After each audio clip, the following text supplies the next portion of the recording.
अभी हमने देखा था इससे पहले कि what is the meaning of pledge and what are the main characteristics of pledge. Then there are two types of parties. First is plazy and another one is placer.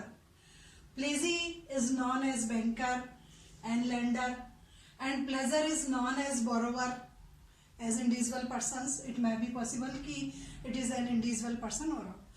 तो two types की parties होती है इसमें. First is plazy and another one is placer. Then plazy is known as banker. Then what are the main rights of banker?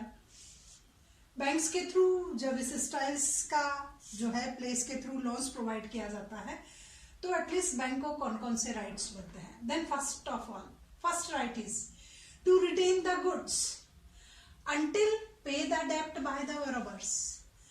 A banking institution has right to retain the goods until the borrower will not pay the full loan with full installment, with full interest and other expenditure also.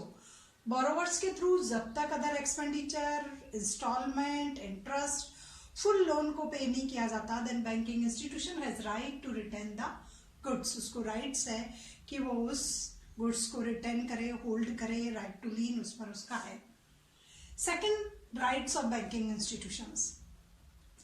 Receive the extraordinary expenses. Receive the extraordinary expenses incurred by banking institutions for the preservation of goods. If banking institutions expend some types of expenditures for the preservation of goods, उस goods की safety के लिए, उसको preservations के लिए, उसको as it is hold करने के लिए, ड्यूरिंग मैच्योरिटी टाइम पीरियड्स, जब तक भी आपकी लॉनिंग की जो है वो डेट चलती है तब तक उस गुड्स की सेफ्टी के लिए extraordinary expenses banking institutions के थ्रू किए जाते हैं. Then banking institution has right to receive these types of extraordinary expenses की जो भी अमाउंट है वो आपसे ले. Then third rights of banking institutions. If the pledger makes a default in the payment, if the pleasure might fail in the payment of default, pleasure fail हो जाता है और is not able to pay the loaning amount, interest, expenditure, etc. also, then banking institution has right to may file a suit for the recovery amount of loan. तो banking institutions को ये right है कि वो उसके against जो है एक सूट फाइल कर सके कोर्ट में अपने लोन की रिकवरी के लिए. Then another right of banking institutions, he may sue for the sale of the goods. Banking institutions has right to organise any types of sue for selling of goods. उस goods को जो भी as a pledge रखा गया है, if borrower fail to pay then वो इस स्टाइल्स को कर सकती है. Next, he may himself sell the goods after giving reasonable notice. Banking institution has right to sell the goods after giving notification to borrowers. borrower को notice send करने के बाद banking institution को ये right है कि वो उसको sell कर सके. Then another right, if selling amount is less than loaning amount.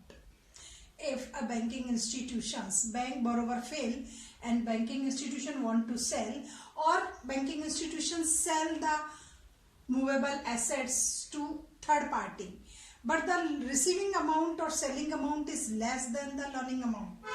banking institutions के through assets को sell करने के बाद जो amount receive की जाती है it is less than loaning amount. suppose कीजिए loaning amount का section 70,000 का था और after selling asset 60,000 ही receive होते हैं, then banking institution has right, the pleasure has responsible to pay remaining 10,000. वो remaining 10,000 के लिए उस पर जो है वो फाइल कर सकती है. नेक्स्ट आता है कि selling amount is greater, selling amount is greater than loaning amount, then the surplus amount will pay to the borrower. surplus amounts borrower को pay कर दी जाएगी. Then another rights of banking institutions, if the title of pleasure goods is defective after maturity, banking institutions को ये information मिलती है कि the title of pleasure goods is defective and placed suffers any losses or banking institutions को losses होता है due to this fact, then again banking institutions has right to suit the case against the borrowers. तो ये these are the main rights of banking institutions की pledge की condition में banking institutions को ये राइट्स जो है वो मिलते हैं।